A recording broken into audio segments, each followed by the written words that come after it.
ഈ ആഴ്ചയിലെ ഏറ്റവും പ്രധാനപ്പെട്ട ലോക വാർത്താ വിശേഷങ്ങളുമായി ലോകം പോയ വാരത്തിലേക്ക് സ്വാഗതം.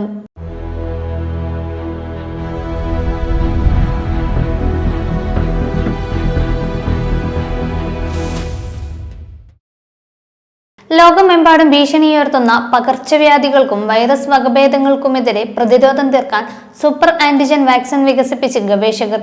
കേംബ്രിഡ്ജ് സർവകലാശാലയിലെ ശാസ്ത്രജ്ഞരാണ് ഈ സുപ്രധാന നേട്ടം കൈവരിച്ചത്. ചരിത്രത്തിൽ ആദ്യമായാണ് കൃത്രിമ ബുദ്ധി ഉപയോഗിച്ച് രൂപകൽപ്പന ചെയ്ത ഒരു വാക്സിൻ ഘടകം മനുഷ്യരിൽ വിജയകരമായി പരീക്ഷിക്കുന്നത്. വാക്സിൻ ശരീരത്തിന്റെ പ്രതിരോധ ശേഷി എത്രത്തോളം വർദ്ധിപ്പിക്കുന്നു എന്ന് കൂടുതൽ വ്യക്തമാക്കുന്നതിനായി ഏകദേശം 200 പേരെ ഉൾപ്പെടുത്തിക്കൊണ്ടുള്ള രണ്ടാം ഘട്ട പഠനം ഇപ്പോൾ നടന്നുവരികയാണ്.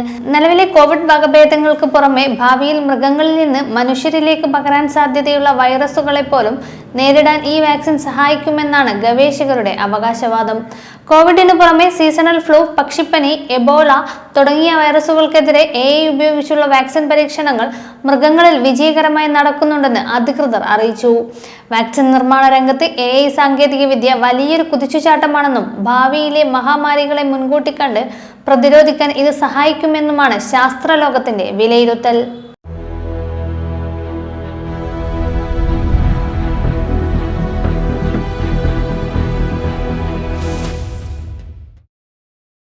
ബഹ്റിനിലെയും കുവൈറ്റിലെയും അമേരിക്കൻ താവളങ്ങൾ ലക്ഷ്യമിട്ട് വീണ്ടും ഇറാൻ വ്യോമാക്രമണം നടത്തിയതോടെ ഗൾഫ് രാജ്യങ്ങൾ ആശങ്കയിൽ. കുവൈറ്റ് അന്താരാഷ്ട്ര വിമാനത്താവളത്തിന് നേരെയുണ്ടായ ആക്രമണത്തിൽ ഒരു ഇന്ത്യക്കാരൻ കൊല്ലപ്പെടുകയും 63 പേർക്ക് പരിക്കേൽക്കുകയും ചെയ്തു. ശനി പുലർച്ചെ 4ഓടെയാണ് മിസൈൽ ആക്രമണം ഉണ്ടായത്. വ്യോമാതിർത്തിക്കുള്ളിൽ പ്രവേശിച്ച 7 ബാലിസ്റ്റിക് മിസൈലുകൾ വെടിവെച്ചിട്ടതായി കുവൈറ്റ് പ്രതിരോധ മന്ത്രാലയം അറിയിച്ചു. മിസൈൽ അവശിഷ്ടങ്ങൾ പതിച്ച് നാശനഷ്ടങ്ങൾ ഉണ്ടായെങ്കിലും ആളപായമില്ല. ഇറാൻ തൊടുത്ത 3 മിസൈലുകളും നിരവധി ഡ്രോണുകളും തകർത്തതായി ബഹ്റൈൻ പ്രതിരോധ സേന അറിയിച്ചു. ആക്രമണം രാജ്യാന്തര മാനുഷിക നിയമങ്ങളുടെ ലംഘനമാണെന്ന് ബഹ്റൈൻ പ്രതികരിച്ചു. ഹോർമൂസിന് സമീപം എണ്ണക്കപ്പലുകളുടെ സഞ്ചാരവുമായി ബന്ധപ്പെട്ട തർക്കത്തിന് പിന്നാലെ US സൈന്യം ഇറാന്റെ റഡാർ കേന്ദ്രങ്ങൾക്ക് നേരെ വ്യോമാക്രമണം നടത്തിയിരുന്നു. ഇതിന് തിരിച്ചടിയായാണ് ഗൾഫ് രാജ്യങ്ങളെ വീണ്ടും ഇറാൻ ലക്ഷ്യം വെച്ചത്. US നടത്തുന്ന സാഹസിക നീക്കങ്ങൾ മേഖലയുടെ സ്ഥിരത തകർക്കുകയാണെന്നും മണ്ണും സൗകര്യങ്ങളും ആക്രമികൾക്ക് വിട്ടു നൽകരുതെന്ന് അയൽരാജ്യങ്ങളോട് അഭ്യർത്ഥിക്കുന്നതായും ഇറാൻ വിദേശകാര്യ മന്ത്രാലയം അറിയിച്ചു.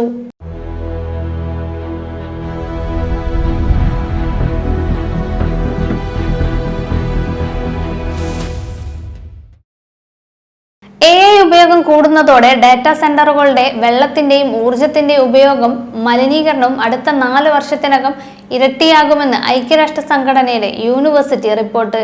ഡാറ്റാ സെന്ററുകളുടെ പാരിസ്ഥിതിക ആഘാതം ഇപ്പോൾ തന്നെ ലോകത്തെ പല വൻകിട രാജ്യങ്ങളോടും കിടപിടിക്കുകയാണെന്നും റിപ്പോർട്ട് പറയുന്നു. കമ്പ്യൂട്ടിംഗ് സാമഗ്രികളും ഡാറ്റാ സംഭരണികളും ഉൾപ്പെടുന്ന വൻ കേന്ദ്രങ്ങളാണ് ഡാറ്റാ സെന്ററുകൾ. AIയുടെ പാരിസ്ഥിതിക ദോഷങ്ങളിലേക്ക് വെളിച്ചം വീശുന്ന ആദ്യത്തെ UN റിപ്പോർട്ടാണിത്.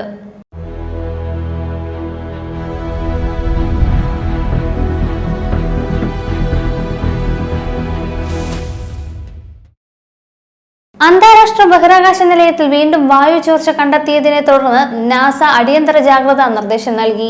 നിലയത്തിലുള്ള 5 ബഹിരാകാശ യാത്രികരെ സുരക്ഷിത സ്ഥാനത്തേക്ക് മാറ്റി പാർപ്പിച്ചു. നിലയവുമായി ഘടിപ്പിച്ചിട്ടുള്ള സ്പേസ് എക്സ് പേടകത്തിലേക്കാണ് ഇവരെ മാറ്റിയത്. ബഹിരാകാശ നിലയത്തിന്റെ റഷ്യൻ നിയന്ത്രണത്തിലുള്ള ഭാഗത്താണ് പുതിയ ചോർച്ച കണ്ടെത്തിയത്.